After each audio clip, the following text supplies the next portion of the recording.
Guys आज हम लोग पढ़ने वाले हैं ट्राइनोमियल के बारे में। पिछले वीडियोस में हमने अलजेब्रिक एक्सप्रेशंस को स्टार्ट करके मोनोमियल और बाइनोमियल के बारे में पढ़ लिया था। अगर आपको मोनोमियल और बाइनोमियल नहीं पता तो आप पिछले वीडियोस को चेकआउट कर सकते हो। तो यहाँ पर आज हम लोग पढ़ने वाले हैं ट्राइनोमियल के बारे में। ट्राइनोमियल क्या होते हैं? जिस अलजेब्रिक एक्सप्रेशन में 3 टर्म्स होते हैं, जैसे बाइनोमियल में 2 टर्म्स थे, मोनोमियल में 1 टर्म था, वैसे ही ट्राइनोमियल में 3 टर्म्स होते हैं, उसी को हम लोग ट्राइनोमियल कहते हैं। जैसे हम यहाँ पे एग्जांपल लेते हैं 3p + 2q + 4x। ये जो एक्सप्रेशन है ये एक ट्राइनोमियल है। क्यों? यहाँ पर 3 अनलाइक टर्म्स हैं। यहाँ पर भी ये भी एक अनलाइक टर्म है, ये भी एक अनलाइक टर्म है, यहाँ पर ये भी एक अनलाइक टर्म है। तो ये कैंसिल आउट नहीं होंगे, ये फर्दर सॉल्व नहीं होंगे, इसलिए एक ट्राइनोमियल है। अच्छा, यहाँ पर हम एक और लिखते हैं जैसे 3p + 2p + 4x। क्या ये एक ट्राइनोमियल है?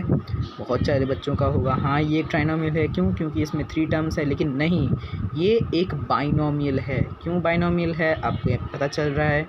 आज जिसने हमारे पिछले वीडियो को देखा है तो आपको समझ में आ जाएगा क्यों ये एक बाइनोमियल है। यहाँ पर आपको 2 लाइक टर्म्स दिख रहे हैं। यहाँ पर 3p भी है, यहाँ पर 2p भी है, यहाँ पर 4x यहाँ पर एक अनलाइक टर्म है, लेकिन ये दोनों जो हैं ये लाइक टर्म्स हैं। तो ये फर्दर सॉल्व हो सकते हैं 5p + 4x। अब ये दोनों फर्दर सॉल्व नहीं हो सकते, तो ये जो है ये एक बाइनोमियल हो गया। समझ गए? तो यहाँ पर हमने ट्राइनोमियल के बारे में भी पढ़ लिया। अब हम लोग पढ़ने वाले हैं क्वाड्रिनोमियल के बारे में। क्वाड्रिनोमियल क्या होता है?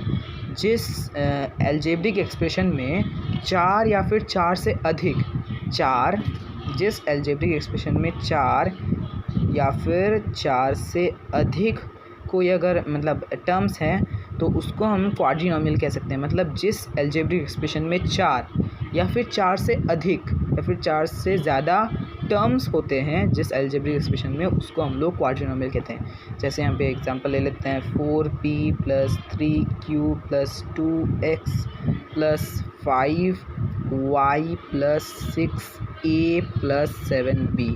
तो यहाँ पर हमने एक अलजेब्रिक एक्सप्रेशन लिया है जहाँ पर 1 2 3 4 5 6 टर्म्स हैं। तो ये एक हमारा अलजेब्रिक या फिर एक क्वाड्रिनोमियल हो गया है। ये एक अलजेब्रिक एक्सप्रेशन है जिसमें 4 से अधिक या फिर 6 टर्म्स हैं, तो यहाँ पर हम इसको क्वाड्रिनोमियल कह सकते हैं। अच्छा, यहाँ पर भी वही रूल होगा। यहाँ पर 4p + 3p + 2x + 5a + 7b + 6m। इसको हम फर्दर सॉल्व कर सकते हैं। ये एक क्वाड्रिनोमियल नहीं है क्योंकि यहाँ पर लाइक टर्म्स हमको साफ साफ दिख रहे हैं। यहाँ पर भी एक लाइक टर्म है, यहाँ पर आप देख सकते हो यहाँ पर लाइक टर्म, ये अनलाइक टर्म है। ये दोनों लाइक टर्म हैं, इसको हम फर्दर सॉल्व कर सकते हैं। तो यहाँ पे 7p हमारा आंसर हो गया 2x + अच्छा, इसको हम ए बना देते हैं। ये दोनों भी हमारे लाइक टर्म्स हैं, इनको हम कर देते हैं ऐड 12a + 6m। ये तो अभी भी क्वाड्रिनोमियल है।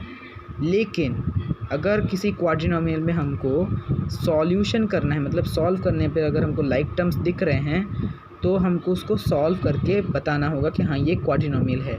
आपको एग्जाम में पूछ सकता है कि मैं यहाँ पे एग्जांपल देता हूँ 4m + 3m + 2p + p। ये तो क्वाड्रिनोमियल नहीं होगा। इसको हम फर्दर सॉल्व करके यहाँ पर हमारा आंसर हो जाएगा 7m + 3p। ये एक बाइनोमियल हो जाएगा। इसलिए आपको हमेशा अलजेब्रिक एक्सप्रेशंस को अगर सॉल्व हो सके तो सॉल्व करके उसके बाद आपको डिसाइड करना है कि वो एक क्वाड्रिनोमियल है, बाइनोमियल है, मोनोमियल है या फिर एक बाइनोमियल है। ओके, तो आप समझ गए। तो यहाँ पर हमारा टाइप्स ऑफ अलजेब्रिक एक्सप्रेशंस ख़त्म होता है। सो गाइज़, आज के लिए बस इतना ही। 4 मिनट का वीडियो था, बहुत ही ज़्यादा छोटा था लेकिन कॉन्सेप्ट बहुत ही ज़्यादा इंपॉर्टेंट था। सो गाइज़, अगर आपको ये वीडियो अच्छा लगे तो प्लीज़ लाइक कीजिए, अपने दोस्तों के साथ शेयर कीजिए और हमारे चैनल मैथ्स मास्टर को भी सब्सक्राइब कीजिए ताकि आने वाले समय में ऐसी वीडियोज़ लाता रहूँ। So guys, bye.